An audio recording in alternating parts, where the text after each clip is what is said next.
Oke, assalamualaikum warahmatullahi wabarakatuh. Untuk sahabat botanikal, semoga kita diberi rezeki yang banyak, halal barokah, juga diberi kesehatan satu keluarga. Yang lagi sakit lekas sembuh, lekas beraktivitas. Perkenalkan, nama saya Irfan. Jangan lupa dukungannya, subscribe-nya. Untuk kali ini kita lagi melakukan perawatan dan juga pengecekan. Nah, sekarang kan musim tanam ya. Mungkin kita kasih kisi-kisi untuk penanaman dan juga untuk jenisnya. Dan beberapa subscriber juga bertanya soal jarak tanam, ada juga yang lainnya. Oke, langsung saja kita bahas ya. Oke, sebelum kita bahas, ini lahan kita yang ada di Palihan Botanikal Sahabat Tani. Di sini kita melakukan penanaman dengan sistem tumpang sari, jadi agak riuh atau rimbun ya, dengan beberapa varietas yang berbeda. Tapi kita fokusnya ke apukat ya, apukat seperti yang di sini, yang kayak gini. Nah, ini dari New Namlong ya, New Namlong. Buahnya seperti apa ya, kayak gini nih. Untuk kisi-kisi penanaman yang jelas itu, sahabat botanikal silahkan pilih dengan bibit-bibit yang memang itu sudah terjamin kualitasnya dari segi produktivitas, dan memang ada buktinya ya. Itu penting sekali, soalnya kalau cuman di pasaran tiba-tiba salah beli, bisa-bisa menunggu kisaran 10 tahun lebih belum buah, itu bisa. Nah, salah satu yang kita kembangkan di sini itu ada beberapa varietas berbeda. Nah, untuk penanaman kita langsung jawab aja. Untuk jarak tanam yang kita lakukan itu untuk penanaman yang kayak gini atau yang kayak sana, ini biasanya kisaran 6 meter ya, 6 meter persegi ya. 6 meter persegi itu kita bilangnya minimum. Tapi kalau misalnya sahabat botanikal pengennya 5 meter kali 5 meter, silahkan.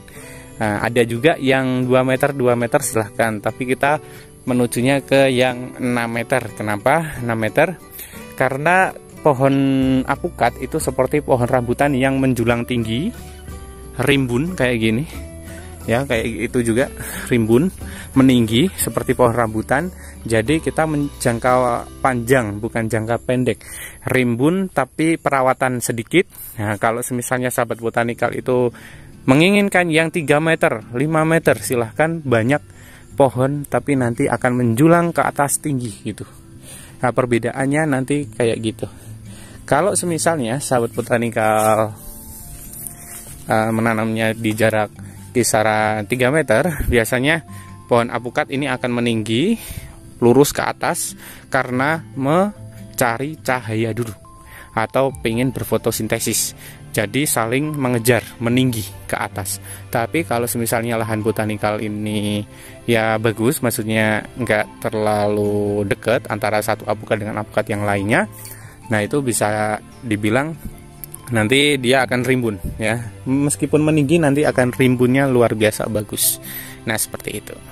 Semisalnya sahabat botanikal tertarik pun untuk pendapatan tambahan, nanti bisa ditanam dengan jenis lainnya, bukan apukat ya. Jenis lainnya, maksudnya jenis lainnya apa ya? Jeruk ya, ini pisang, ataupun tanaman-tanaman yang lainnya. Bahkan sewu ya, kita itu memanfaatkan lahannya memang agak rungkut ya. Bahkan cabai pun kita tanam di bawah apukat, dan ternyata bisa produksi, meskipun produksinya itu tidak sebanyak, tapi kan ya lumayan. Nanti kan ini di dalam apukat, nanti setelah itu menuju ke apukat yang lainnya ditanam cabai pun bisa. Nah, seperti itu. Fungsi dari tumpang sari tersebut itu ada fungsinya, yaitu juga untuk pendapatan sahabat botanikal untuk menunggu dari apukatnya itu berbuah. Kalau misalnya sahabat botanikal mempunyai lahannya sedikit dan hanya satu lokasi dengan luas kisaran 2000 meter persegi. Nah, itu kan juga nunggu kayak gitu pun lama gitu kan, memerlukan pendapatan tambahan juga kan gitu. Jadi silakan menggunakan teknik tumpang sari, nggak masalah. Yang jelas apukatnya jangan sampai terlalu ketutup yang namanya dedaunan. Misalnya kayak gini nih, ini jeruk, ini jeruk, ini jeruk. Dulunya di sini apukat, tapi alhamdulillah mati. Dibilangnya alhamdulillah mati. Pokoknya mati. Akhirnya kita tanam dengan apukat jenis lainnya yang seperti ini. Yang seperti ini. Nah, nanti ini akan menjulang ke atas dulu. Biasanya nanti setelah mendapatkan cahaya yang di atas, dia akan rimbun dulu. Nah, setelah itu baru deh dianya apukatnya itu akan kayak rimbun ya, bukan meninggi lagi. Nah, seperti itu. Itu ciri khas dari apukat. Ada lagi yang berikutnya, kenapa digundukan? Kita penanaman apukat, kita digundukan. Kenapa? Fungsi dari penggundukan ini digundukan ya, maksudnya biar tidak menggenang. Ini di dalam apukat ya, di bagian apa namanya, akar, perakaran itu sangat sensitif sekali buat apukat, jujur saja sangat sensitif sekali. Apalagi teman-teman yang maaf ini yang order secara online dan apa namanya, akarnya dikurangi terus diganti dengan kokopit, ya kan? Nah, itu biasanya mengundang stres yang sangat berlebih ya. Kalau misalnya sahabat botanikal itu tidak bisa merawat, biasanya kalau untuk tanaman tersebut itu akan mati. Nah, makanya kita agak hati-hati, kita pengiriman seringkali dengan polybag dan juga media tanah. Kalau dikurangi pun itu cuma dikurangi bagian atas, bagian rabuknya saja. Kalau terdapat apa namanya, kalau terdapat akar itu agak gimana ya, kita langsung stop aja gitu. Jadi perakaran harus dihati-hatikan. Yang satu itu. Yang kedua, kita menanam apukat dengan cara digundukan kayak gini. Digundukan kayak gini fungsinya itu biar nanti air tidak mengendang di sekitaran apukat, sehingga air tersebut langsung ketika hujan langsung pergi. Fungsinya apa? Kalau terlalu banyak genangan air, ini seringkali saya lihat di proyek-proyekan besar, dia itu cuman datar atau pengennya dicengklongin malahan. Fungsinya mungkin untuk biar hujan terus datang terus nggak usah nyiramin ya gitu ya paling ya. Tapi kenyataannya itu masalah ya. Karena apa? Karena apukat gampang stres bagian akar. Nanti malah jadi dilema buat sahabat botanikal, alias stresnya dari si pohon apukat sehingga mengundang kematian juga. Nah, fungsinya digundukan. Oh, gundukannya kayak gimana? Ya, 1 meter 1 meter. Jadi jari-jarinya 1 meter. Kalau untuk diameternya 2 meter. Nah, ini 1 meter, di sana 1 meter. Digundukan, kira-kiranya air terus langsung pergi, tidak mengenang, itu aman. Dan kisi selanjutnya itu tentang pemilihan untuk jenis dari apukat. Nah, misalnya sahabat botanikal itu menginginkan atau ibaratnya gimana ya, suggest dari kami untuk apukat yang bisa ditanam itu jangan red Vietnam ya, jangan red Vietnam, itu negatifnya ada. Kami pernah menerangkan tentang apukat red Vietnam. Kalau untuk red Vietnam itu daging dalamnya itu pucat ya, daging dalamnya pucat, jadi tidak bagus untuk kita jual. Nanti malah membuat para konsumen kapok dengan apukat yang sudah kita tanam atau kita jual. Nah, kalau untuk apukat yang kita rekomendasikan, ada apukat kahyangan, ada apukat Roro Subaka khas, ada juga apukat-apukat yang lain. Silahkan kontak kami aja yang ada di sini kalau misalnya ingin bertanya-tanya tentang jenis yang bagus untuk ditanam ya. Soalnya memang ada beberapa jenis apukat yang kita tidak sarankan untuk kita tanam ya. Soalnya memang negatifnya itu ada. Nah, ini kebetulan ada apukat yang jatuh dan juga telat untuk panen. Ini dari jenis apa, Be? Sing niki.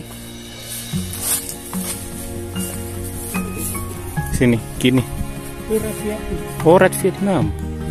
Nah, ini sebagai untuk memperlihatkan untuk dalamnya ya.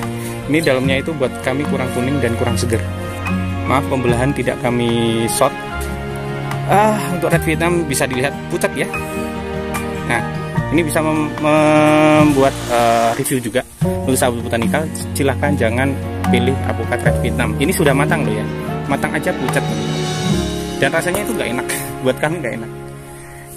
Untuk keginjahannya ya luar biasa, tapi cuman untuk pasarnya kita meragukan untuk pasarnya ya. Ada yang bilang maaf Red Vietnam bagus, itu cuman pemasaran doang ya. Jadi untuk digaris bawahi, menjatuhkan nggak apa-apa, yang jelas sahabat botanikal tidak melakukan kerugian untuk menanam alpukat Red Vietnam.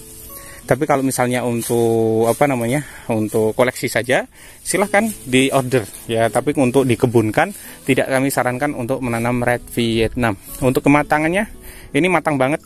Untuk kuningnya kurang dapat ya, kuningnya kurang dapat. Kita bandingkan dengan alpukat kahyangan ya, alpukat kahyangan. Nah, bisa dilihat sahabat botanikal, ini kan putih, ini kan kuning. Mungkin agak beda di kamera ya, beda di kamera. Ini kuning, ini putih. Nah, bisa dilihat kalau untuk perbedaannya sudah terlihat. Yang jelas untuk sahabat botanikal silahkan komen-komen aja yang ada di bawah, ataupun langsung chat kami di Botanikal Sahabat Tani.